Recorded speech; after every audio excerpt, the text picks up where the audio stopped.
देखो, ये किसी ने जो है सवाल पूछा था कि ग्रेविटी जो है गैस के ऊपर लगती है या नहीं लगती। अब जैसा कि जानते हो, कोई भी चीज है उसको अर्थ जो है क्या करती है, अपनी तरफ बुला लेती है। जैसे फॉर एग्जाम्पल इसी को ले लो, जैसे ही छोड़ेंगे कहाँ चली जाएगी, नीचे। जैसे ही अर्थ इसको खुला पाएगी, फ्री पाएगी, इसको कहाँ बुला लेगी, नीचे। मतलब क्या देख रहे हो, अर्थ की सराउंडिंग में या अर्थ के आसपास जितनी भी चीजें हैं उनको अर्थ ने अपनी तरफ क्या करके रखा है, अट्रैक्ट करके रखा है, खींच करके रखा है। समझ में आई बात? तो सवाल यही था कि किसी ने ऐसे पूछा था कि गैस पे क्यों नहीं लगती, ग्रेविटी गैस पे क्यों नहीं लगती। तो उसने पूछने का तरीका भी सही था, वो उसका वजह उसकी सही थी पूछने की।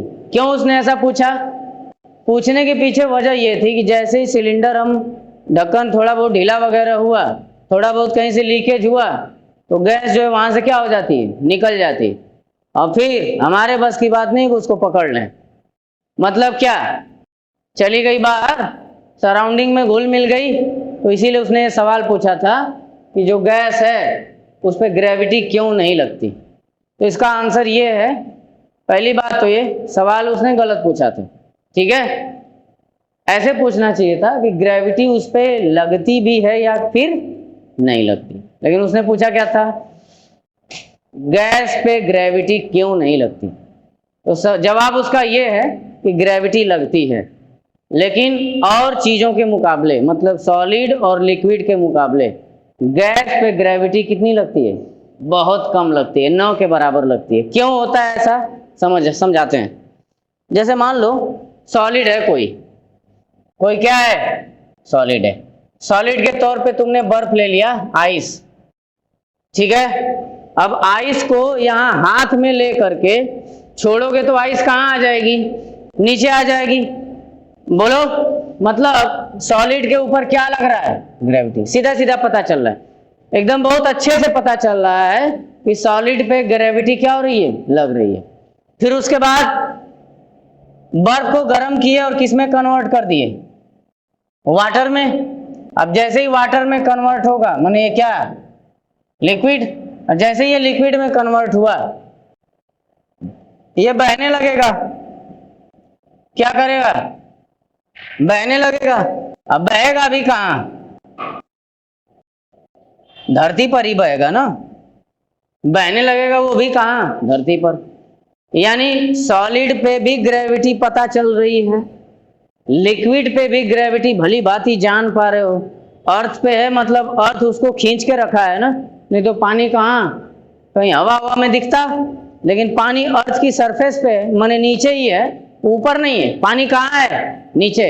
इसका मतलब क्या हुआ कि जो अर्थ है सॉलिड पे भी ग्रेविटी लगा रही है और लिक्विड पे भी लगा रही है।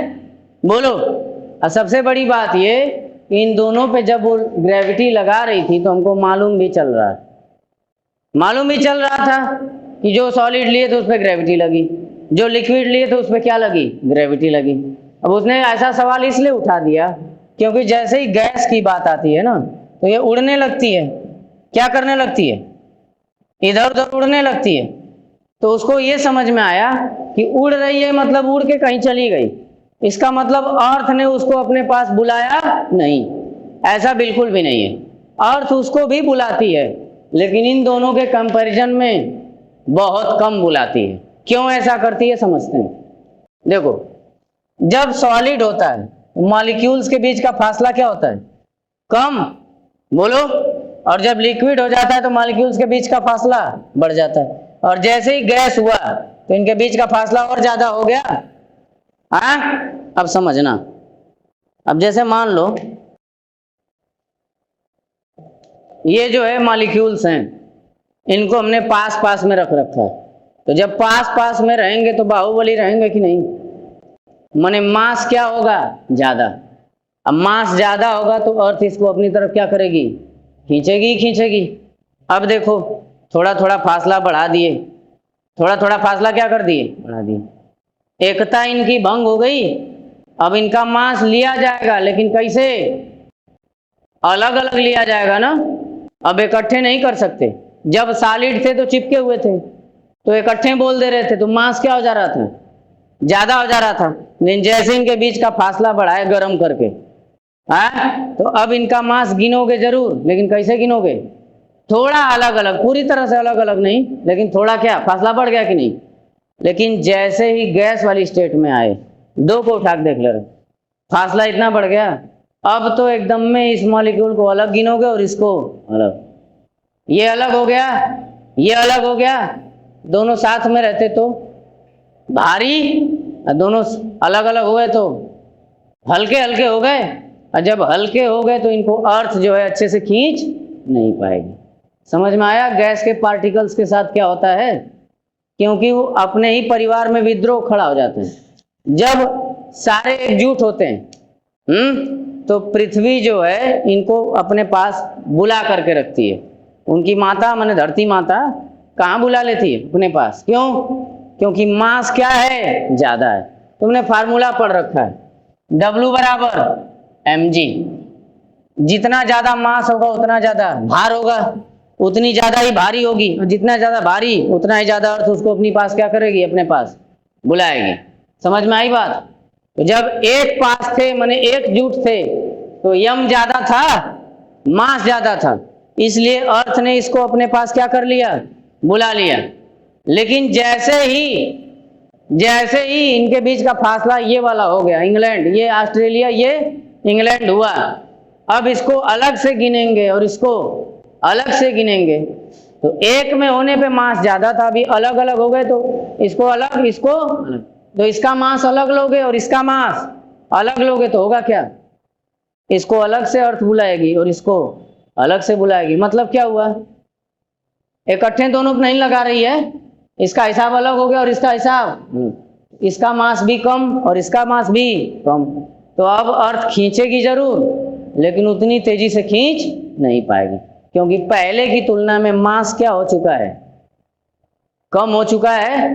बस यही वजह है, जो सॉलिड और लिक्विड होते हैं वो गैस के कंपैरिजन में पास पास होते हैं तो मास ज्यादा हो जाता है।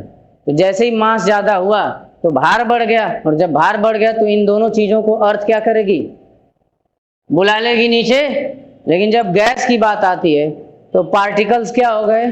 अलग अलग हो गए, और जब अलग अलग हो गए तो हल्के पड़ गए कि नहीं? अब जैसे ही हल्के पड़ गए तो इनको अर्थ कैसे बुलाएगी? बुलाएगी जरूर, लेकिन कैसे? बहुत कम ना। तो जवाब है ये, ग्रेविटी लगती है किसके ऊपर? गैस के ऊपर, लेकिन इन दोनों के कंपैरिजन में बहुत बहुत कम। क्लियर है?